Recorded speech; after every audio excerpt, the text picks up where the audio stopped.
The loudest person in the room is often the most insecure. But what if the quietest person held all the power? True influence isn't about shouting, it's about what you radiate when you say nothing at all. Most people will skip this, chasing empty validation. But 99% of your personal power is unlocked in the final chapter, where silence becomes your greatest strategy. Don't miss the shift. Internal compass. There's a fascinating, almost invisible force that governs so much of our daily lives, and it's the pursuit of external validation. We are biologically wired to seek approval. Early in our human history, being accepted by the tribe meant survival. Being cast out meant certain death. So our brains developed this incredibly sensitive system for social cues, for seeking nods of agreement, for craving that feeling of belonging. Today, that ancient wiring manifests as refreshing our social media feed for likes, changing our opinion to match the most confident person in the meeting, or feeling a wave of anxiety when we feel we've said the wrong thing. It's a constant, low-level hum of, am I doing this right? Do they like me? And it is utterly exhausting. The science is clear on this. Every ping of validation, every like, every compliment, delivers a tiny hit of dopamine, the pleasure chemical.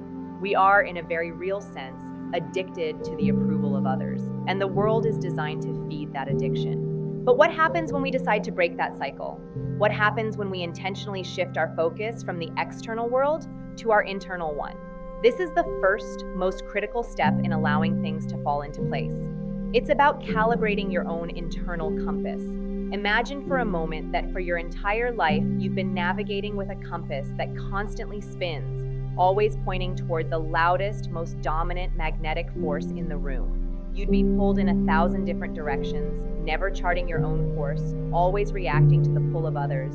Calibrating your internal compass means finding your own true north, a set of core values, principles, and desires that are authentically yours, independent of anyone else's opinion. This isn't an easy process, because it requires you to get quiet enough to hear your own voice above the noise of the world's expectations. The process begins with a kind of gentle, non-judgmental audit of your own energy.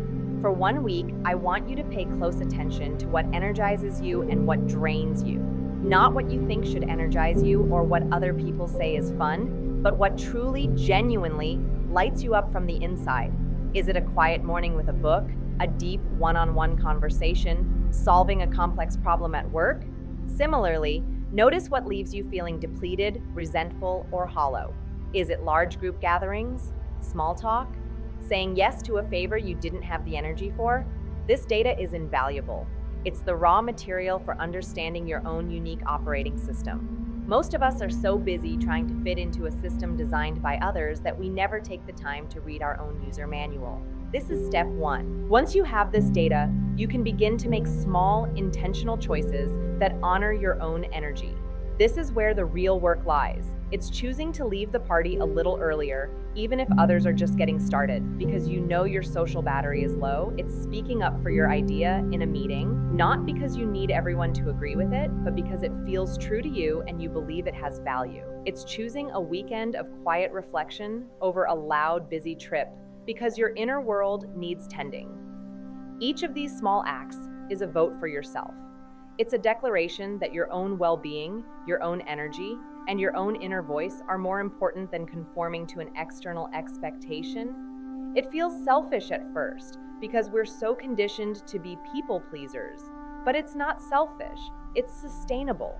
You cannot pour from an empty cup, and you cannot navigate the world with a broken compass.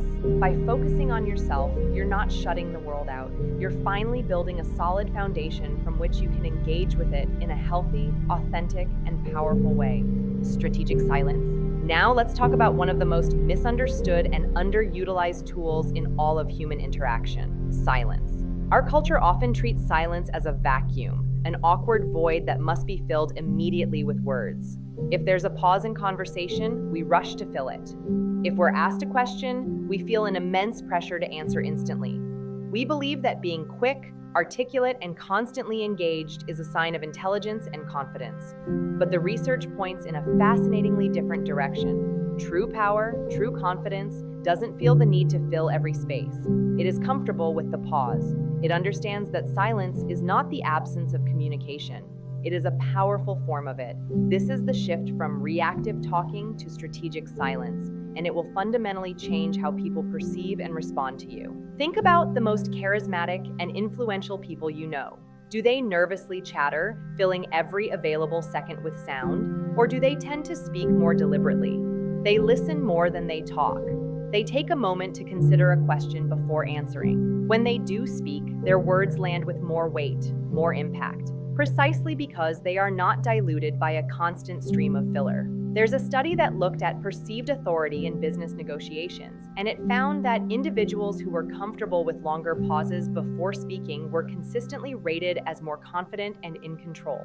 The silence signals that you are not flustered, that you are not desperate for their approval, and that you are processing information on a deeper level.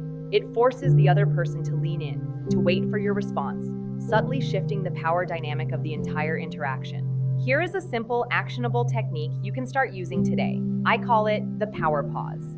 The next time you are in a conversation, especially a high-stakes one, like a job interview, a negotiation, or a difficult conversation with a loved one, and you are asked a question, I want you to resist the urge to answer immediately. Instead, take a full, deep breath. Hold eye contact. You can even give a slight, thoughtful nod. This pause, which might only last 2 or 3 seconds, feels like an eternity to you, but to the other person, it signals immense composure.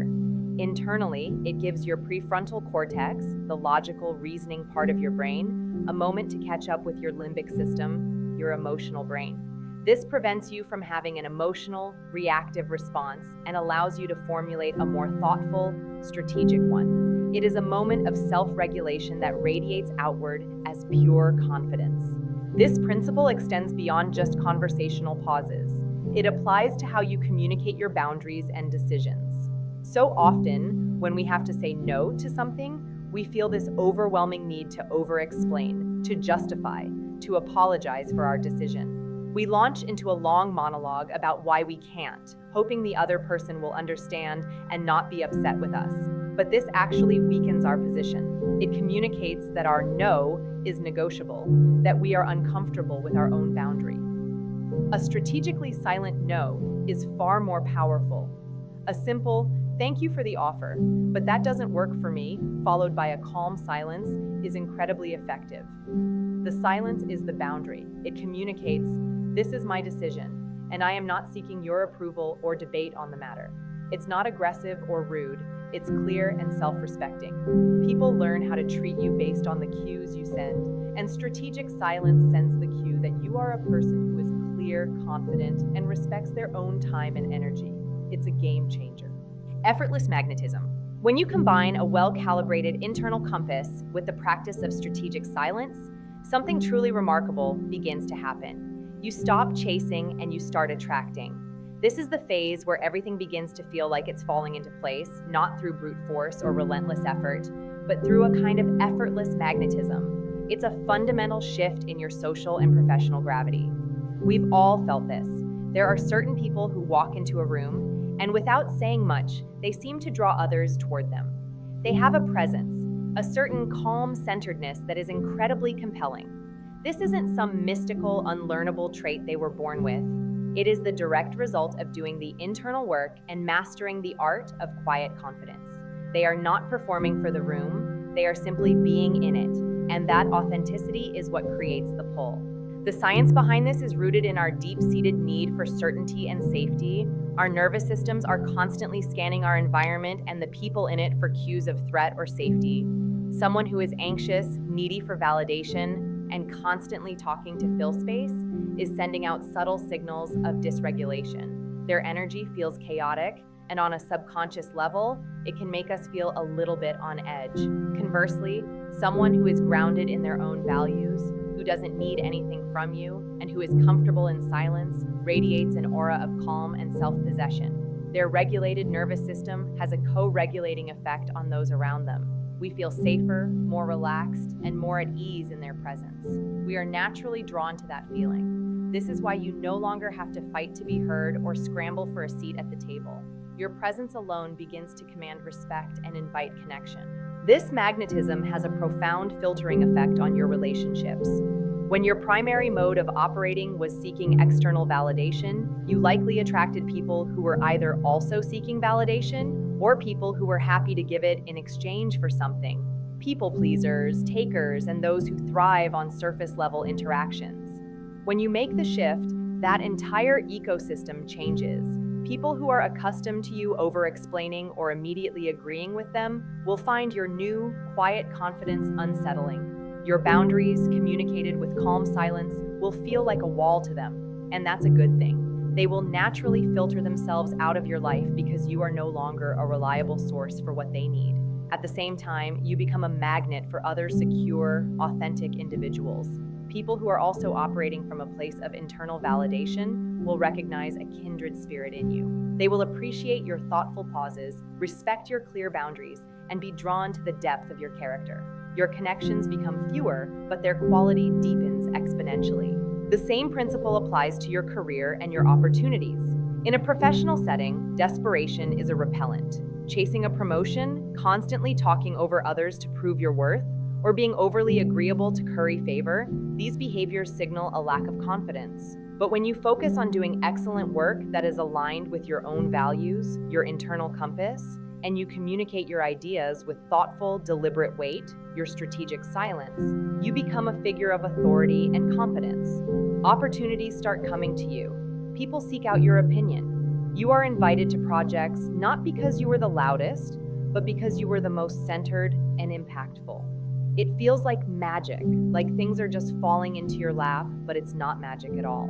It is the natural, predictable outcome of shifting your energy source from the chaotic, unreliable external world to the steady, powerful core within you. You have changed your energetic signature, and the universe is simply responding in kind. Radiant stillness. We've talked about finding your internal compass and using strategic silence, which leads to a kind of effortless magnetism. But the final piece, the one that truly locks everything into place, is cultivating a state of what I call radiant stillness. This is the destination the previous steps have been leading to. It's not just a technique you use in a conversation or a mindset you adopt for a week. It's a fundamental state of being. It is the deep, unshakable knowledge that your worth is inherent and not up for negotiation. It's a quiet confidence that doesn't need to be announced because it is felt.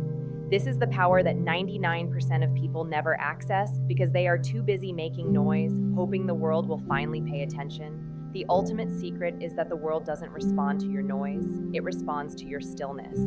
Radiant stillness is the embodiment of everything we've discussed. It's when your internal compass is so finely tuned that you no longer feel the pull of external judgment. You can hear criticism without it shattering your self-worth. You can receive praise without it inflating your ego. You are the calm center of your own universe, and because of that, you can navigate the chaos of the outside world with grace and clarity. This state has a profound nonverbal impact, a concept in behavioral science known as emotional contagion. Your emotional state is not contained within you. It radiates outward and influences the emotional states of those around you. When you are operating from a place of radiant stillness, you are broadcasting signals of safety, stability, and coherence. People feel it viscerally. This is the highest form of charisma, not being the most exciting person in the room, but being the most peaceful. Cultivating this stillness is a practice. It's found in the moments you choose not to react. When someone sends a provocative email, you wait 24 hours to respond, allowing your stillness to guide your words instead of your anger. When you feel the familiar pang of social anxiety, you take a deep breath and focus on your own physical presence in the room, grounding yourself in the reality of the moment rather than the fears in your mind. It's a daily commitment to returning to your center. It's choosing to observe your own thoughts and feelings without being completely swept away by them. You see the chessboard of life more clearly because you are no longer just a frantic piece being moved around by other players. You are the observer, the strategist, the calm hand that guides your own destiny with quiet intention. This is where everything truly falls into place, because from this state of radiant stillness, your actions become incredibly pure and effective. You build businesses, create art, raise families, and lead teams, not from a place of needing to prove something, but from a place of genuine purpose and alignment. The frantic energy of trying is replaced by the calm flow of being. You attract the right partners, the right collaborators, and the right circumstances because your energy is a clear, unambiguous signal of who you are and what you stand for. There is no more static, no more mixed messages. This is the ultimate power of focusing on yourself and staying silent. It's not about ignoring the world. It's about finally becoming so fully yourself that the world has no choice but to reconfigure itself around you. The journey inward is the most significant one you will ever take. The world will always be loud, demanding your attention, your energy, and your validation. But the greatest source of power has been inside you all along, waiting in the quiet. It's not about becoming a different person. It's about unbecoming all the things you thought you had to be so you can finally be who you are. This quiet, centered, authentic self is the one who doesn't need to force things because you are a force of nature. And for a force like that, things don't just fall into place. They are drawn into a perfect, undeniable alignment. That concept of radiant stillness really made me pause. Which part of this journey are you focusing on right now? Calibrating your internal compass or practicing strategic silence?